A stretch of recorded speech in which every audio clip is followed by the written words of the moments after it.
출애굽기 2장 1절에서 10절 말씀입니다. 생명을 잉태하는 사람들 시리즈 두 번째 시간인데 오늘 모세의 이야기입니다. 레위 가문의 한 남자가 레위 가문의 한 여자를 아내로 맞이하였다. 그 여자가 임신을 하여 아들을 낳았는데 그 아이가 하도 잘생겨서 남이 모르게 석 달 동안이나 길렀다. 출애굽기 2장이 시작되면 여기 그 당시에 역사적 배경을 조금 살펴봐야지만 이해할 수 있는 그런 구절이죠. 제가 목회할 때 처음 목회 시작할 때 이제 1년에 한 번씩 인터뷰를 해요. 진급심사라 그러는데 이렇게 방에 들어갔더니 모세의 어머니와 아버지의 이름이 뭔지 말해봐라 그러더라고요. 여러분 혹시 모세의 어머니 아버지 이름 다 아시나요? 네. 목사님들 가운데 전도사님들 가운데 모세는 알지만 또 모세 어머니 아버지 이름까지 잘 모르는 경우도 많았어요. 그래서 당황했었는데 그 모세의 어머니 이름은 요게벳이라고 그러고 아버지의 이름은 아므람이라고 그래요. 이 요게벳과 아므람이 결혼을 해서 첫 딸을 낳았습니다. 그리고 둘째 아들을 낳았어요. 그리고 너무 감사하게도 셋째 아이를 잉태했는데 당시에 애굽의 통치자였던 파라오가 변심을 했습니다. 당시에 그 히브리 노예들이 막 숫자가 늘어가고 번성을 하는 거예요. 이러다가는 자기들이 주인인데 이제 이 히브리 노예들이 더 많아져가지고 전세가 역전될 수도 있겠다. 그럼 위기감을 가지고 황제가 명령을 내리기 시작합니다. 이제부터 태어나는 히브리 노예들 안에 태어나는 아이들, 특별히 사내 아이는 죽여라. 이런 어명을 내린 거예요. 아이를 뵀는데 이게 모세가 태어나기 직전에 행정명령이 내려진 거죠. 요즘도 뭐 이 미국에 사니까 무슨 행정명령이 트럼프가 사인만 하면은 막 전 세계에 있는 나라들이 세금 때문에 벌벌 떨기도 하고 또 이 미국에 사는 불법 체류자들이 아주 어려움을 겪고 그러잖아요. 바로가 행정명령을 내린 거예요.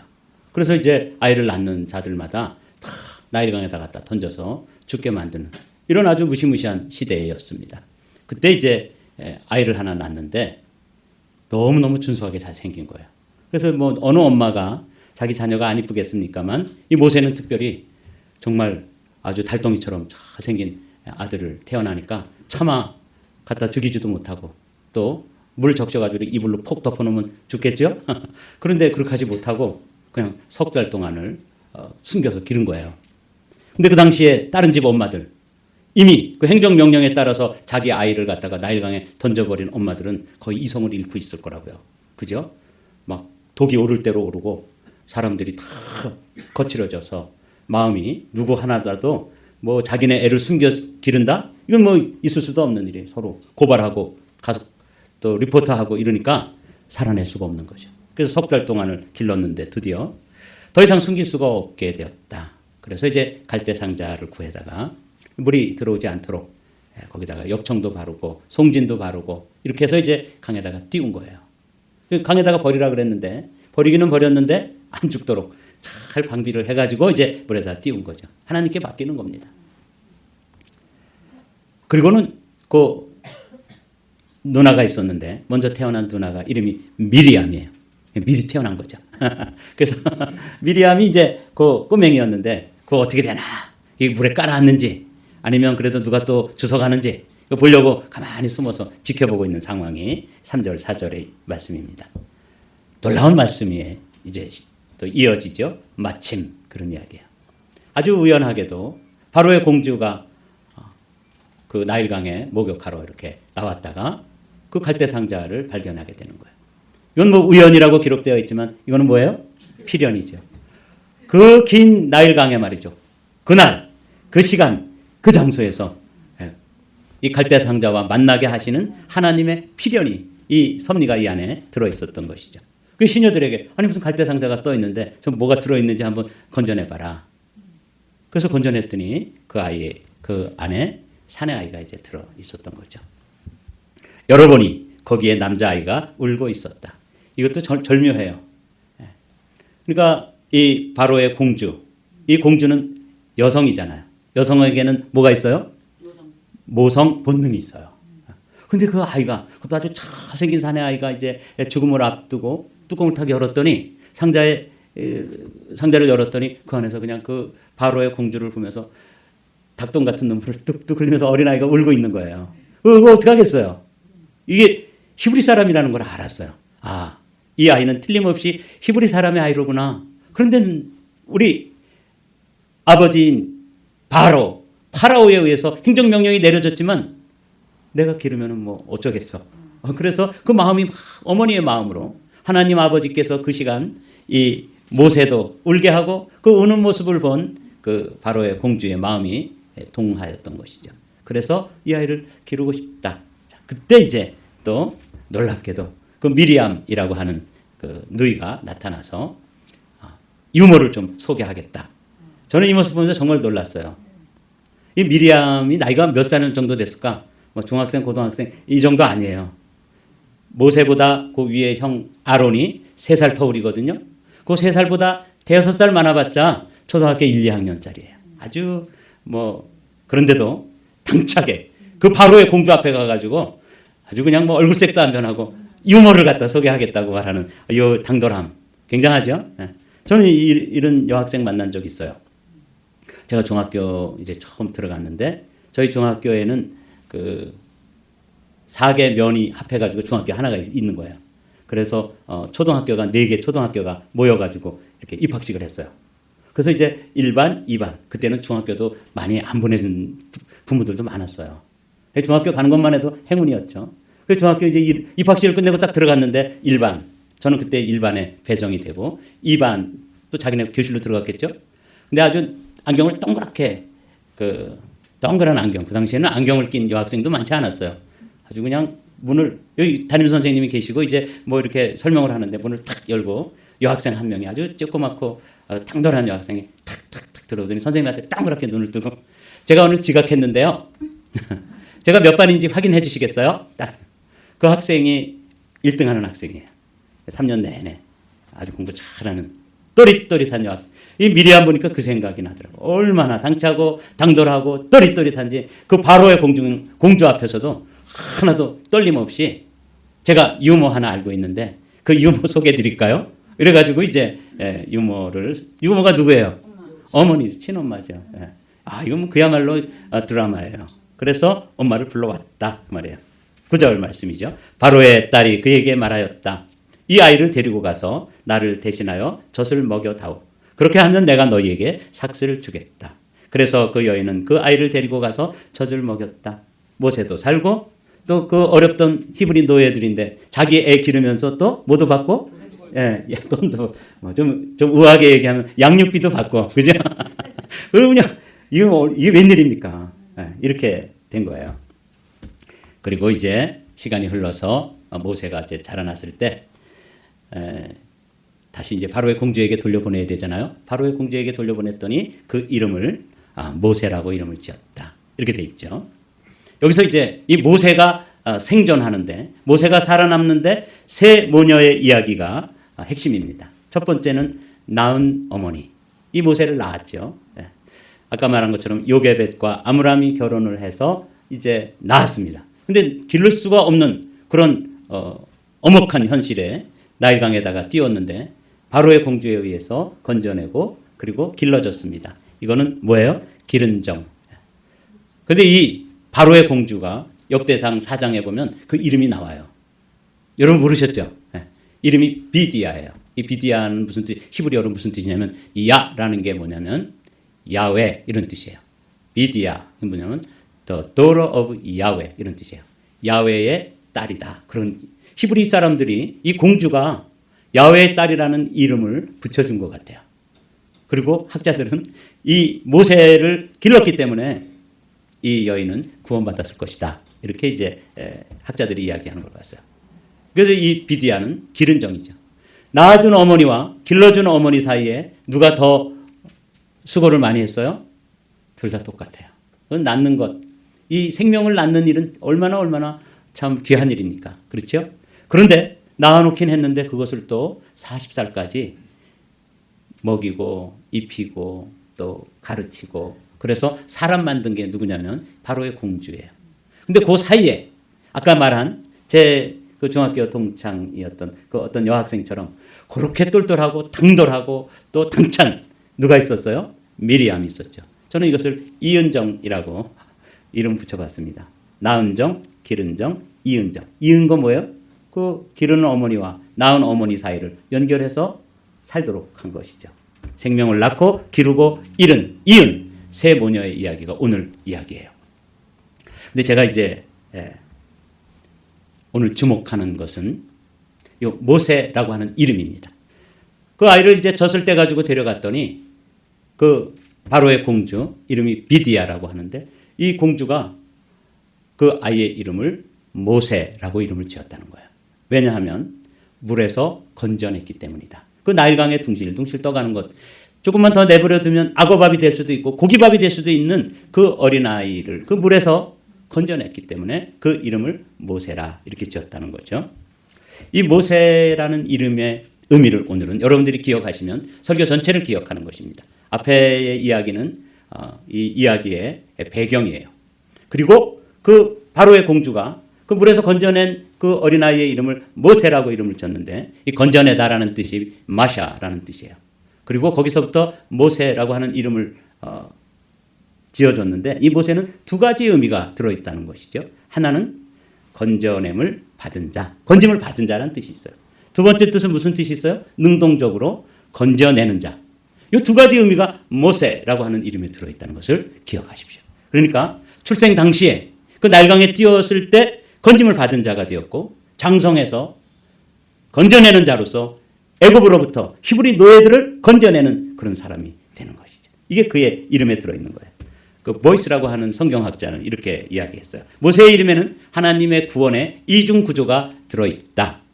그는 건짐을 받은 자에서 동시에 구원의 사명을 감당하는 건져내는 자, 건짐을 받은 자, 건져내는 자. 이 두 가지 의미가 그 이름 안에 다 들어있다는 것이죠. 주님께서 여호와 하나님께서 모세를 부르실 때 그가 이제 창성해가지고 나라를 구해보겠다 그러다 그만 살인을 했잖아요. 그래가지고 미디안 광야로 도망가서 40년 동안을 광야 생활을 합니다. 나이가 80이 되었습니다. 그러던 어느 날 가시떨기에 불이 붙었는데 불이 꺼지질 않는 거예요.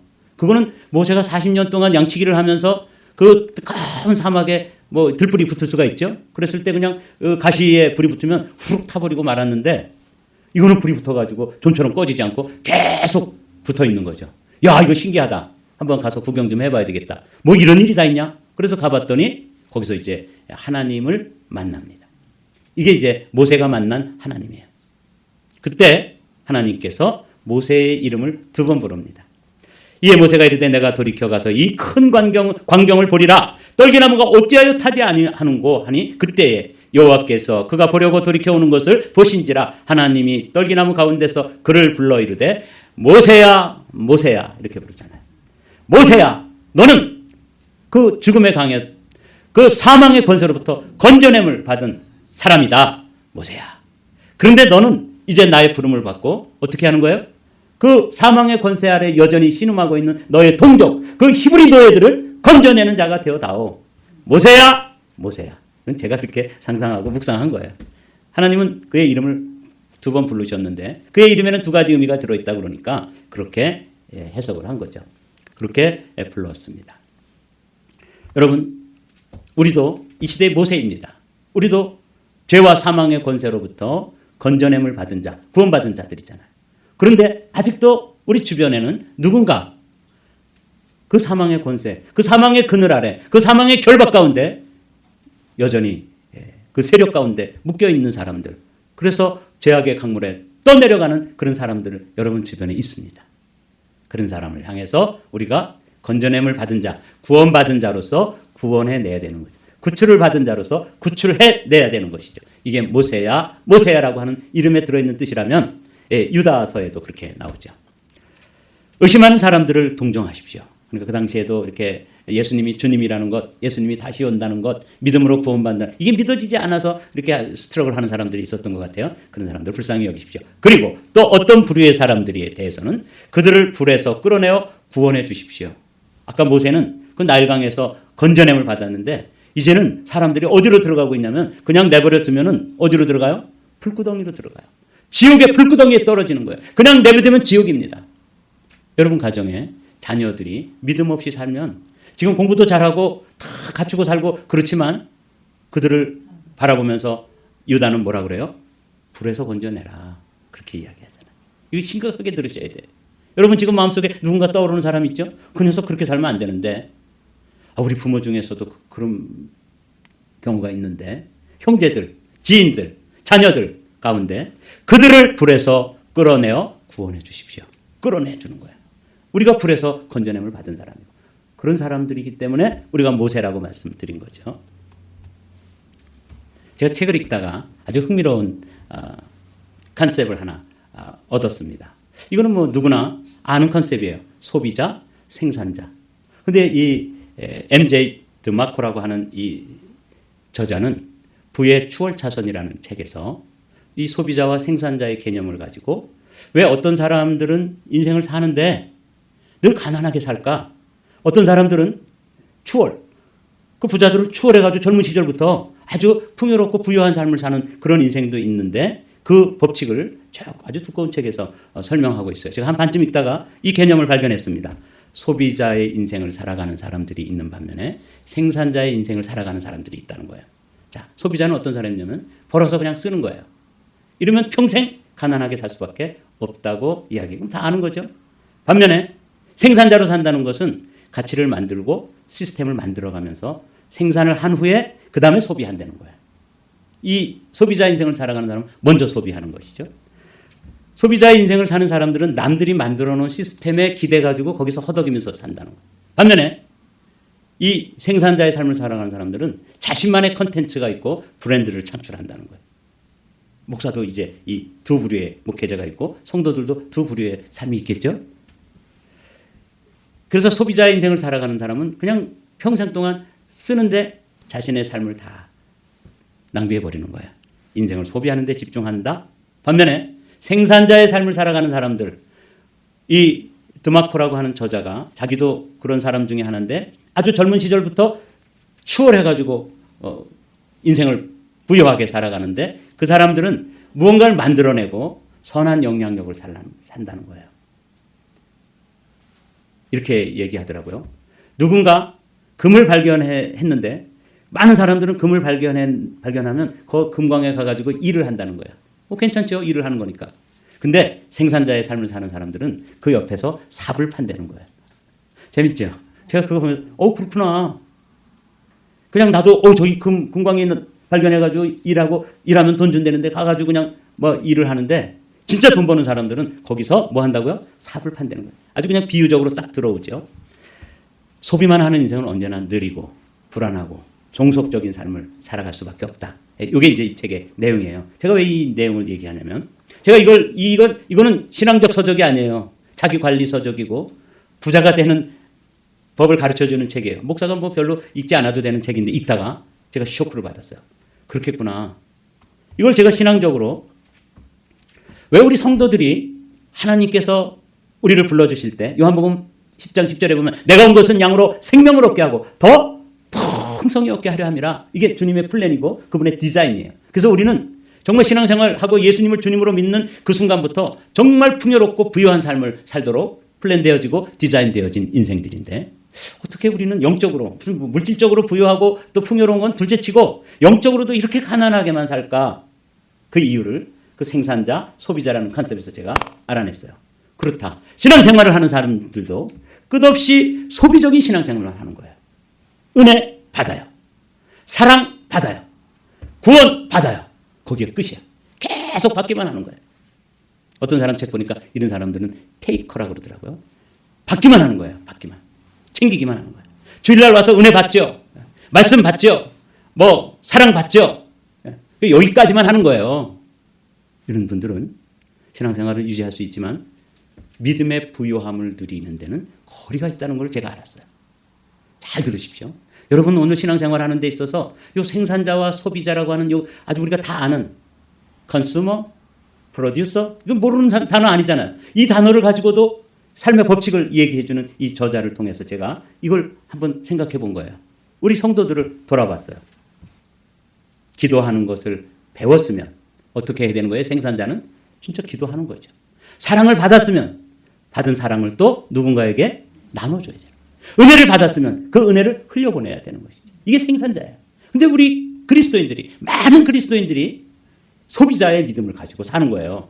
그냥 받았어?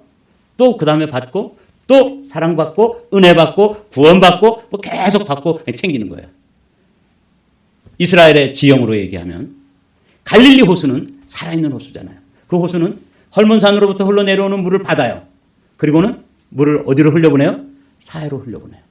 그 바다는 갈릴리 호수는 살아있습니다. 반면에 계속해서 받기만 하는 바다가 죽음의 바다라고 불리우는 사해 바다입니다. 그 바다는 그냥 받기만 해요. 그리고 내보내질 않아요. 그래서 소금의 농도가 점점 염분의 농도가 높기 때문에 거기는 생물이 살아갈 수가 없다는 거죠. 신기하잖아요. 그러니까 우리는 갈릴리 호수처럼 신앙생활을 하는 사람이 있는가 하면 사해바다처럼 신앙생활을 하는 게 있는 거예요. 지금 그 얘기하는 거예요. 복음의 소비자에서 복음의 생산자로, 받는 신앙에서 전하는 신앙으로, 누리는 자에서 전하는 자로. 오늘 여러분들의 신앙생활의 컨셉을 요거 하나만 바꿔도 우리는 사해바다에서 갈릴리 바다가 되는 거예요. 이 어마어마한 이 개념을 이해하시겠어요? 저는 우리나라의 통계를 보면서 이게 맞다는 생각, 이게 아주 정확하게 들어맞다는 것을 또 확인했습니다. 1979년도에 우리나라에서 해외에 나가서 선교하는 선교사의 숫자가 93명이었대요. 제가 대학생 때예요. 제가 대학교 들어가던 해가 1979년입니다. 제가 79학번이니까. 그때 우리나라가 그렇게 잘 살지 못했어요. 그런데 우리나라가 88 올림픽을 지나고 그 다음에 경제 개발을 하면서 박정희 대통령 당시에 어마어마한 경제 개발을 통해 가지고 경제적으로 도약을 하죠. 그리고 지금은 세계에서 경제 대국으로 OECD 10위 안에 들어가는 그런 잘하는 나라가 됐어요. 근데 그것이 뭐 여러 가지 요인이 있겠죠. 우리나라가 이렇게 경제적으로 부유하게 되고 잘 사는 나라가 되는 그런 데는 뭐 다양한 요인이 있겠지만 저는 이 선교사들을 보내는 수치를 가지고 우리나라가 언제부터 이렇게 폭발적으로 잘 살게 되었는가? 이거 보십시오. 1990년, 1988년이 88 올림픽이잖아요. 그때를 넘어설 때 우리나라의 선교사 숫자가 비약적으로 늘어나기 시작합니다. 2007년에는 17,000명이 넘어서고 2023년도에는 21,000명이 넘어섭니다. 그래서 지금 미국이 해군을 증강해야 되는데 해군을 증강하는데 기댈 수 있는 나라가 세계에서 딱 한 나라 있어요. 어느 나라겠어요? 대한민국이에요. 중국한테 맡기려니까 중국은 군비를 군사적으로 경쟁하는 나라니까 맡길 수가 없고 일본도 조금 도와줄 수 있는데 일본을 어떻게 믿겠어요? 그래서 대한민국밖에 없어요. 우리나라에서 재래식 무기 만드는 거 어마어마하게 좋은 무기라는 거 아세요? 지금 요번에 이란에 벙커버스터 투하했죠? 우리나라에서 만든 게 훨씬 성능이 좋대요. 무시무시하지 않습니까? 이렇게 잘 살게 된 데는 어떤 원리가 들어있냐면 복음을 전해받은 나라에서 복음을 전하는 나라고 되고 선교받던 나라에서 선교하는 나라가 되고 원조받던 나라에서 원조하는 나라가 되었을 때 그때 하나님께서 부재한적으로 우리나라를 복주셨다. 이렇게 제가 통계를 가지고 생각을 해본 거예요. 사랑하는 성도 여러분, 믿음의 부유한 자들이 되기를 원하십니까? 믿음의 승리자들이 되기를 원하십니까? 그러면 이제는 복음의 소비자로서의 삶을 멈추셔야 됩니다. 언제까지 여러분들 그냥 이렇게 어린아이처럼 막 돌봐드리고 또 뭐 사랑해주고 또 은혜 받으라고 막 이렇게 해서는 죽을 때까지 우리는 복음의 영적 가난뱅이로밖에 살 수가 없다는 사실을 내가 말씀을 묵상하면서 발견해낸 사실입니다. 그런데 아브라함을 부르실 때 너는 복의 근원이 될지라 그럴 때 이 복의 근원이 뭐냐면 복의 유통자가 되라 이렇게 해석하시는 목사님들이 있었어요. 복을 받았죠? 그 복을 받아가지고 사해바다처럼 받는 대로 계속 받는 것에만 중점을 두면은 그 사람이 뭐가 돼요? 테이커예요. 그냥 받는 거예요. 그리고 그 바다는 죽음의 바다가 됩니다. 그러나 갈릴리 호수처럼 받은 대로 흘려보내기 시작하면 거기서 생명들이 살아나고 그 바다는 여전히 생명을 유지하는 거예요. 그리스도인의 삶의 원리를 그 지형에서도 볼 수 있고 오늘 이 통계로도 볼 수 있고 모세를 통해서 부를 때 모세야 모세야 라고 부르시면서 너는 건져냄을 받은 자지? 그러면 이제는 그 믿음의 생산자가 되려면 어떻게 되는 거예요? 건져내는 자가 되라 이렇게 말씀하시는 거예요. 은혜 받은 자는 이제 은혜를 나누는 자가 되고 구원 받은 자는 구원을 또 흘려보내야 되는 것이죠. 이 전환점을 이루면 저와 여러분들의 삶은 비약적으로 부유한 삶을 누리게 될 줄로 믿습니다. 이게 원리예요. 모든 책에서 이렇게 얘기를 하고 성경도 얘기하고 통계도 얘기하고 그리고 오늘 제가 여러분과 나누고 싶은 이야기가 바로 이것입니다. 모세에는 두 이름이 들어있는데 하나는 건져냄을 받은 자, 하나는 건져내는 자, 이런 이중적인 의미가 들어있는데 사실은 우리가 이 시대의 모세입니다. 구원받았고 구원을 전하는 자가 되어야 하는 것이죠. 사랑하는 성도 여러분, 블레싱 데이는 우리도 복받고 아직 예수님을 알지 못하는 사람들도 복받는 날이 블레싱 데이입니다. 헌신된 그릇으로 생명을 품고, 제가 태신자에 관해서 말씀을 드렸죠. 태신자란 아직 그리스도인으로 태어나지 않은 사람들입니다. 그 사람들을 마음에 품으십시오. 어머니처럼, 누구처럼? 마리아처럼, 오늘 또 나는 요게벳처럼, 그리고 바로의 공주처럼 이렇게 품는 것이죠.